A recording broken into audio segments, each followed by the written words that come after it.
Hey everyone, welcome to Talk ETFs, our weekly video series here at ETF.com. I'm your host, Sumit Roy, and this week I'm talking with Stuart Barton, who's the co-founder and CIO of Volatility Shares. Stuart, thanks for joining me. Thank you for having me. It's wonderful to meet you.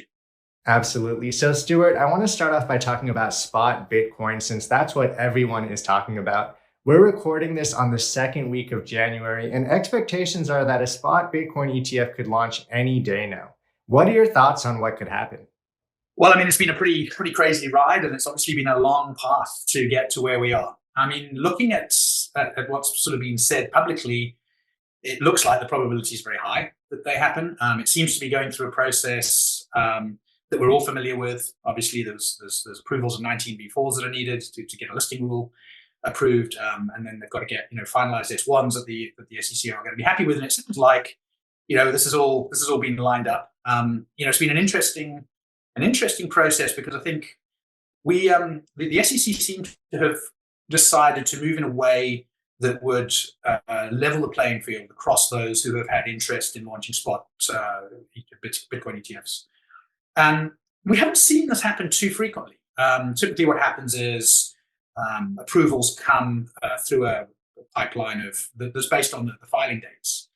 And this is it's not fully clear yet, but it's likely that that's not how this is going to go, that it's likely that many get approved at the same time or able to list at the same time.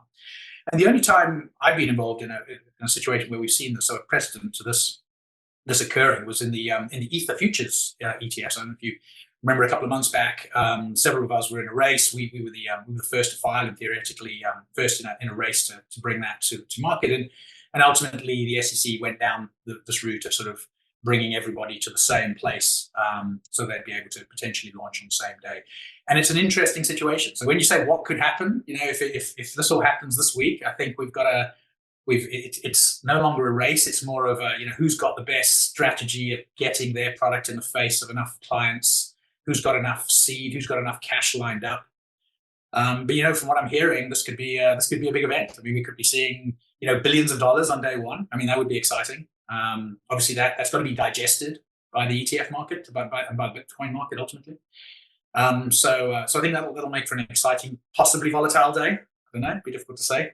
Absolutely. Yeah, it does seem like billions of dollars could flow into these products pretty quickly. So given that, why haven't you gotten involved in this, Stuart? Is the field just too crowded?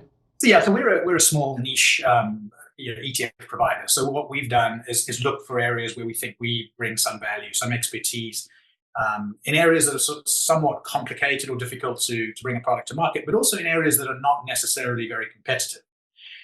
So fight to get a VIX product to market, or fight to get a leveraged Bitcoin product to market. If you're the only one out there, or you one or two or three, I mean, that's a good place to be. I think going into a fight with 11 others, and some of whom are just absolute massive financial institutions, that's not really our space. We looked at when we were looking at doing the Ether ETF. I mean, we looked at potentially launching with a group of other large institutions, and ultimately decided not to do it. And for the same reason, we haven't got involved in the spot market. I think it's going to be super competitive. We saw some of the pricing that some of the issuers are going to go with. And I mean, it's very aggressive. I mean, ETFs are expensive to run, and there's a lot of risks and all sorts. But to run products for zero for 12 months is expensive. That's best suited, I think, to the big players that can bankroll that kind of strategy. That makes a lot of sense. And of course, Stuart, you manage a leveraged futures Bitcoin ETF. What do you think that a spot Bitcoin ETF means for Bitcoin futures ETFs, both your leveraged product as well as the unleveraged Bitcoin futures ETFs that are out there? Do you think there's going to be less demand for these ETFs, or it doesn't really change the picture much? I think the question is different if you say a 1 times futures ETF or a 2 times futures ETF. So we're the only leveraged Bitcoin linked ETF out there. Now, I think we're aimed at a different type of trader. I think there are people who want to invest in Bitcoin. They either they want to buy it on an exchange, or maybe they want to keep it in cold storage, or maybe they want to buy it in an ETF form. But those are investors that probably are in this for many years. Now, our product's not targeted at that. A 2 times Bitcoin linked ETF is more focused at traders. These are people who think, there's an opportunistic moment in the next 3 days, this week, for instance, where buying as much, getting as much leverage, buying as much exposure as we can to Bitcoin is going to be ideal. And so those guys are jumping in. They might be in for 3 hours, they might be in for 3 days, but it's more of a trading kind of situation. I think in the long run, it could be good for the sort of 2 times trading product, because you've got the investors, they coming in and out, but that's more of a sort of stable investment kind of world. Having a spot product, a series of spot products, all that does is formalizes, legitimizes the underlying and makes it a more mature market. And I think that increases the opportunities for leverage products that are trading vehicles. People who have a view on a day-to-day basis. Some people want to be short, some people want to be long. So I'm pretty excited. I think the entire Bitcoin market could be a lot bigger in a couple of years, and maybe leverage is only going to be a few percent of this bigger market. But I mean, at the end of the day, that's still a considerable market. So we're pretty excited about the developments. I mean, we were part of the sort of push to get the SEC more comfortable with more and more Bitcoin type exposures. We obviously, with the leveraged Bitcoin, that was a hard push. And it's so exciting to see how every little step has been hard fought, but it just keeps moving. And we look forward to the market being bigger in the future. We hope it is. It sounds like from what you're saying, it doesn't really matter if the leveraged ETF is on futures or if it's on spot. Ultimately, traders don't really care since they're in it for the short term. So if that's the case, it doesn't seem like you would go out there and launch a leveraged spot Bitcoin ETF in the future. Is that fair to say, Stuart? I think that's fair to say. I think, as you point out, I'm not sure it necessarily matters. What people want is, I want to have a leverage exposure to Bitcoin for the next 4 hours or the next 6 days or whatever it might be. But it's that exposure they want. Do they necessarily care how the mechanism behind the investment exposure is gained? I'm not so sure they do. That differs from investors, of course, who want the security of it being held in actual Bitcoin being held in certain ways, etc. So yeah, absolutely. I mean, there are also questions around, could there ever be a leveraged, spots, Bitcoin ETF?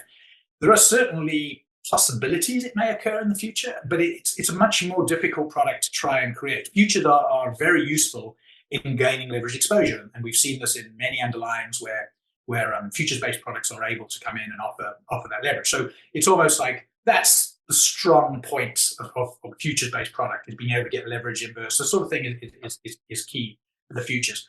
Just an outright spot position. So if you have just a one times futures ETF, that I think is going to be a tougher sell. Then you're sort of saying, well, now we're competing on an equal basis with the spot ETF. That might be a tougher sell. So it'd be very interesting to see how the flows move in the coming weeks. It will be interesting. And Stuart, you talked about Ether a little while ago. You were obviously one of the first to propose an Ether futures ETF, but you kind of canceled those plans. Why did you back away from that? And do you expect that we could see a spot Ether ETF next after the spot Bitcoin ETFs launch? That was an interesting process. And like I said, historically, the SEC have gone with the sort of filing date as being the order of approval and eventually launch an ETF. So, if you can get to a point where you believe you've got a way to launch something within the rules, if you could file that first, you were effectively put in this position where you could launch ahead of others, because others could look at your filing and go, oh, that's a clever way to do it, copy it, and come in 3 days later. But you'd have 3 days ahead of them to launch. You'd have that advantage. In that particular race, and it was the first one I'd been involved in, where the SEC decided to let everybody go on the same day. They let all the filers that came in behind us effectively accelerated them to our date so that everyone could launch on the same date. Under those conditions, we didn't see the value of being one of 5 or something like this. The economics just didn't make sense anymore. So we decided to sort of gracefully step back from that and let the others go forward. In terms of could there be a spots Ether? I think so. I think now, Bitcoin's obviously the more mature underlying, and we've seen how the SEC are handling these, and they've been extremely careful. But ultimately, that's going to be the roadmap going forward for similar crypto underlyings. So I don't see any reason why we don't see the SEC starting to move now on others, and Ether will be the logical number 2. So yeah, I believe we'll probably see one in the not too distant future. Finally, Stuart, before I let you go, obviously you focus on more niche products and areas where there's not a lot of competition. Do you think that we could see more of those types of niche ETFs from you focused on the crypto space in the future? I think the crypto space is now right at that sort of beginning of becoming a mature, formal, what would you say, a sort of highly regulated market, and that's kind of exciting. So you can think about how equities were like that hundreds of years ago, and so on. And then what happens typically is as they mature, more and more complex products, more and more sort of exposures, more and more interesting plays start to emerge.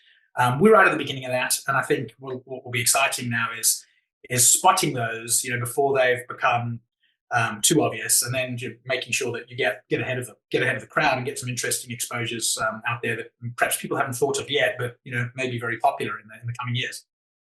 Fantastic. Well, a ton of great information, Stuart. Thanks so much for your time. Thanks for having me.